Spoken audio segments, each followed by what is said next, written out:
ভাষিক আৰু ধৰ্মীয় সংখ্যালঘুৰ ওপৰত আজি NRC নামত যি হাৰাশাস্তিৰ সন্মুখীন হ'ব লগা হৈছে বিভিন্ন মাধ্যমত আপোনালোকেও গম পায়।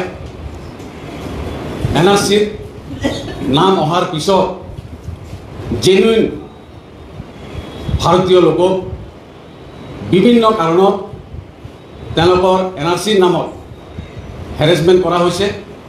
ধুবুৰীৰ মানুহ লখিমপুৰলৈ, লখিমপুৰৰ মানুহ ধুবুৰীলৈ আমি অতি দুখেৰে ক'ব লগা হৈছে যে NRCত যিখিনি কমপ্লেইন কৰিছে মানুহ তেওঁলোকৰ হিয়াৰিঙত এটেণ্ডটো দূৰৰে কথা, তেওঁলোকৰ এড্ৰেছ পৰ্যন্ত আমি বিচাৰি পোৱা নাই। আমি মাননীয় উপায়ুক্ত মহোদয়, NRCৰ সেৱা কেন্দ্ৰ, এনকি আমি NRCৰ ষ্টেট কোঅৰ্ডিনেটৰ প্ৰতীক হাজৰিকা ডাঙৰীয়াকো আমি SMS যোগে আৰু ফোন যোগে তেওঁৰ এপইণ্টমেণ্ট বিচাৰিছিলোঁ, কিন্তু দুৰ্ভাগ্য তেওঁ আজিলৈকে আমাক এপইণ্টমেণ্টটো দূৰৰ কথা, তেওঁৰ এটা স্পষ্টীকৰণ আজিলৈকে আমি পোৱা নাই। আজি হিয়াৰিঙত আমি নিজৰ কাম কাজ বাদ দি আমি দূৰৰ পৰা যাই আমাৰ ফেমিলি হেৰেছমেণ্ট হৈ আমাৰ বৃদ্ধা লোক পৰ্যন্ত হিয়াৰিঙত উপস্থিত হৈছিল, কিন্তু দেশী ব্যক্তিয়ে কমপ্লেইন কৰিছিল তেওঁ এটেণ্ড নাই। আপোনালোকে ভালমতে জানে সুপ্ৰিম কোৰ্টৰ যোনটো SOP ক্লিয়াৰ লিখা আছে যে যোনে কমপ্লেইনাৰ তেওঁ কিন্তু এটেণ্ড থাকিব লাগে, কিন্তু দুৰ্ভাগ্য তেওঁ প্ৰত্যেকটা কোনো হিয়াৰিঙত আমি অসমৰ বিভিন্ন চুকে কোণে বেংগলী সমাজক আমি বেংগলী মানুহখিনিক সুধিছোঁ, কিন্তু তেওঁলোকে হিয়াৰিঙত এটেণ্ড হৈছে, কিন্তু কমপ্লেইনাৰজনৰ এটেণ্ড নাই। একপক্ষীয় আমাক ভাষিক আৰু ধৰ্মীয় সংখ্যালঘুসকলক হেৰেছমেণ্ট কৰা হৈছে। আমি কি বুজিম যে সঁচাকৈ আমি শুদ্ধ NRC আমি বিচাৰিছোঁ। যিসকল ব্যক্তিয়ে আজি NRC নামত তেওঁলোকে কমপ্লেইন কৰিছে সঁচাকৈ তেওঁলোকে কিজান শুদ্ধ NRC নিবিচাৰে। দুৰ্ভাগ্য, যদি সঁচাকৈ তেওঁলোকৰ সৎ সাহস আছে, যদি কমপ্লেইন কৰাৰ জনৰ ব্যক্তিজনক মই তেওঁলোকৰ চেলেঞ্জ দি কৈছোঁ, তেওঁলোকে কিয় কমপ্লেইন কৰাজন ব্যক্তিজন এটেণ্ডেণ্ট কিয় নাথাকে? তেওঁ যদি আমাৰ 14 পুৰুষৰ যদি তেওঁ ডাটা জানে, সঁচাকৈ যদি তেওঁ জানে তেওঁ এটেণ্ড থাকক, তেওঁ সঁচাকৈ কওক যে বাংলাদেশী বুলি মই কমপ্লেইন কৰিছোঁ। কিয় সৎ সাহস নাই তেওঁলোকৰ? তেওঁলোকে পিছ দুৱাৰেদি এনেকুৱা মানুহক হেৰেছমেণ্ট কৰি আহিছে। সেইকাৰণে মই আপোনালোকক ক'ব বিচাৰিছোঁ, আৰু বিভিন্ন কাৰণত আপোনালোকে জানে আমাৰ কিছু মানুহ গৰীব শ্ৰেণীৰ মানুহৰ তেওঁলোকৰ কাগজ পত্ৰ থকাৰ পিছতো তেওঁলোকক আজি জেগাই ডিটেনশ্যন কেম্পত পঠিওৱা হৈছে।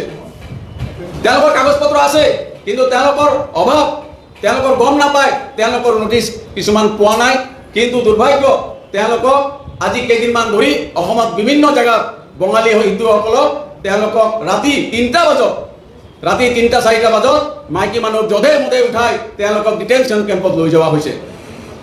মই চৰকাৰক আহ্বান জনাইছোঁ, মাননীয় মুখ্যমন্ত্ৰীক আহ্বান জনাইছোঁ, তেওঁ সোনকালে এই বিষয়ে আমাক এটা সকাহ দিব লাগে যে NRC নামত ভুৱা অভিযোগকাৰীসকলে যে আমাক হেৰেছমেণ্ট দিছে তাৰ কাৰণে তেওঁৰ বিষয়ে তাৰ পৰা আমি এটা স্পষ্টীকৰণ বিচাৰিছোঁ।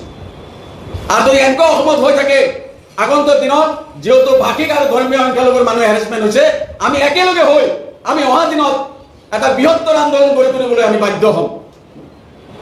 সেইকাৰণে অসমৰ বুদ্ধিজীৱী, অসমৰ সাহিত্য সভাকো ধৰি আমি অনুৰোধ কৰিছোঁ তেওঁলোকে আহি এই সমস্যাৰ সমাধান কৰক। আমাৰ দুখ বেদনাখিনি তেওঁলোকে বুজি লওক। আমি কিমানবাৰ আমি চিতাৰ নিচিনা অগ্নি পৰীক্ষা কিমানবাৰ দিব লগা হৈছে। সেইকাৰণে মই মিডিয়া কৰ্মীসকলক মই অনুৰোধ জনাইছোঁ, আমাৰ বেদনাখিনি আপোনালোকে অলপ গম পাওক আৰু আপোনালোকে অলপ তুলি ধৰক। আমিও ভাবিম মিডিয়াসকল আমাৰ লগত সঁচাকৈ আপোনালোকে কৰিছে, আগন্তুক দিনত আপোনালোকে কৰিব বুলি মই আশা ৰাখিছোঁ। কথা চাওক, NRCৰ নাম অন্তৰ্ভুক্তি হৈছে ফাইনেল ড্ৰাফ্টত। পুলিচে এই লোকসভা নিৰ্বাচনৰ পিছত পুলিচে কিবা সংক্ৰান্তত তেওঁলোকক থানালৈ মাতি লৈ যায় যে NRCৰ সন্দৰ্ভত আপোনালোকৰ লগত কিবা কথা বতৰা আছে, অলপ মাতি লৈ গৈ কোনো ধৰণৰ কেছ মোকৰ্দমা নাই, তেওঁলোকক চিধা ডিটেনশ্যন কেম্পত লৈ যোৱা হৈছে। বহুকেইটা উদাহৰণো আছে। কিহৰ ভিত্তিত, কি ষড়যন্ত্ৰৰ ভিত্তিত গভৰ্ণমেণ্টে এনেকুৱা ধৰণৰ কাৰ্য কৰিবলৈ বাধ্য হৈছে?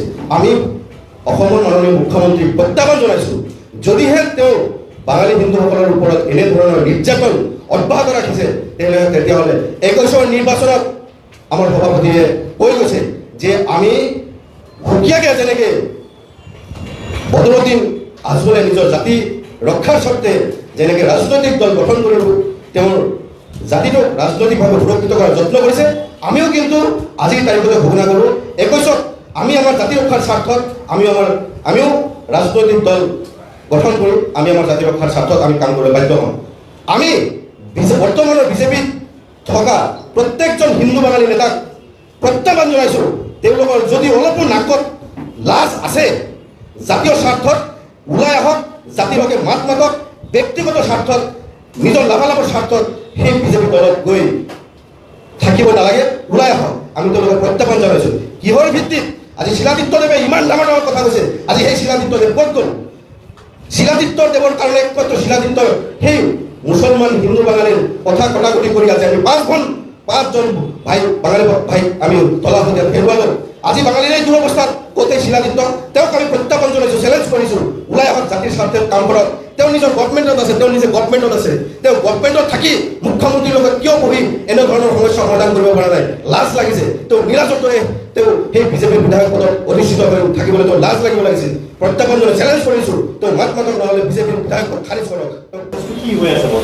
আমি জানা মতে অশিক্ষিত কিছু মানুহ আমি জানিছোঁ, আমি বিভিন্ন পন্থাৰ পৰা জানিছোঁ, যিসকল অশিক্ষিত মানুহ পঢ়িব নাজানে, কোনোবাই ধুবুৰীৰ পৰা হঠিয়ালৈ হিয়াৰিঙত গৈছে, পঢ়িব নাজানে, তাতে ইংৰাজীত লিখিছে যে হিয়াৰিঙৰ মতে বা হিয়াৰিঙত উল্লেখ থকা নথিপত্ৰ তেওঁৰ উপযুক্ত নথিপত্ৰ তেওঁৰ হাতত নাই, এই বুলি তেওঁলোকে ইংৰাজীত লিখি পেলাই তেওঁলোকে চহীটো লৈ লয়, পাৰ্টিৰ পৰা ছেকেণ্ড পাৰ্টিৰ পৰা চহীটো লৈ লয়।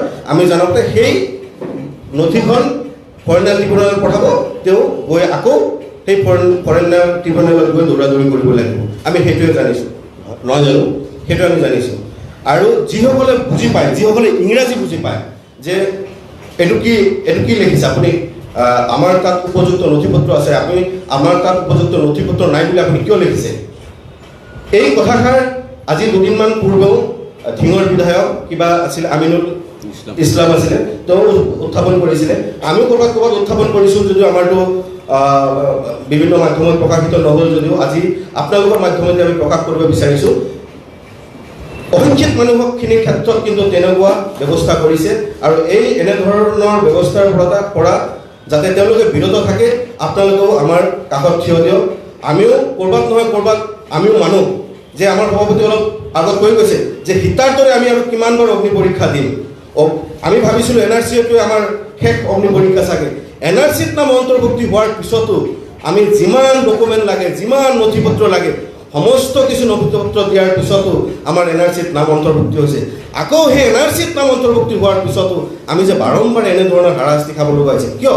ক'ৰবাত নহয় ক'ৰবাত আমাকো জাষ্টিছ লাগে, আমাকো ক'ৰবাত নহয় ক'ৰবাত অন্যায় কৰা হৈছে নেকি? আমিওতো ভাৰত স্বাধীনতাৰ অগ্ৰিম ভূমিকা লৈছোঁ।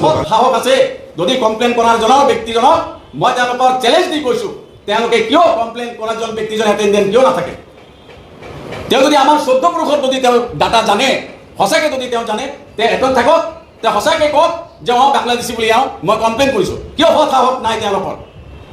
তেওঁলোকে পিছ দুৱাৰেদি এনেকুৱা মানুহক হেৰেছমেণ্ট কৰি আহিছে।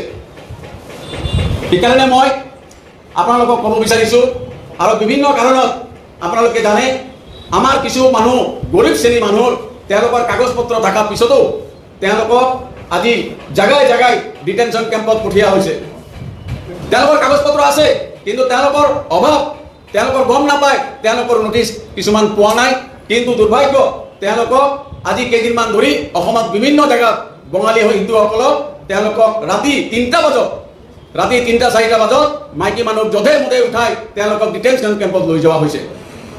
মই চৰকাৰক আহ্বান জনাইছোঁ, মাননীয় মুখ্যমন্ত্ৰীক আহ্বান জনাইছোঁ, তেওঁ সোনকালে এই বিষয়ে আমাক এটা সকাহ দিব লাগে যে NRCৰ নামত ভুৱা অভিযোগকাৰীসকলে যে আমাক হেৰেছমেণ্ট দিছে, তাৰ কাৰণে তেওঁৰ বিষয়ে তেওঁৰ পৰা আমি এটা স্পষ্টীকৰণ বিচাৰিছোঁ।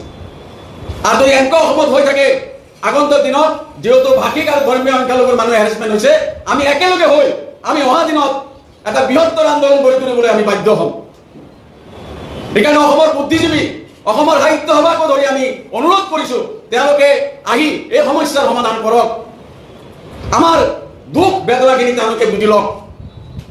আমি কিমানবাৰ আমি সীতাৰ নিচিনা অগ্নি পৰীক্ষা কিমানবাৰ দিব লগা হৈছিল। সেইকাৰণে মই মিডিয়া কৰ্মীসকলক মই অনুৰোধ জনাইছোঁ, আমাৰ বেদনাখিনি আপোনালোকে অলপ গম পাওক আৰু আপোনালোকে অলপ তুলি ধৰক। আমিও ভাবিম মিডিয়াসকল আমাৰ লগত সঁচাকৈ আপোনালোকে কৰিছে, আগন্তুক দিনত আপোনালোকে কৰিব বুলি মই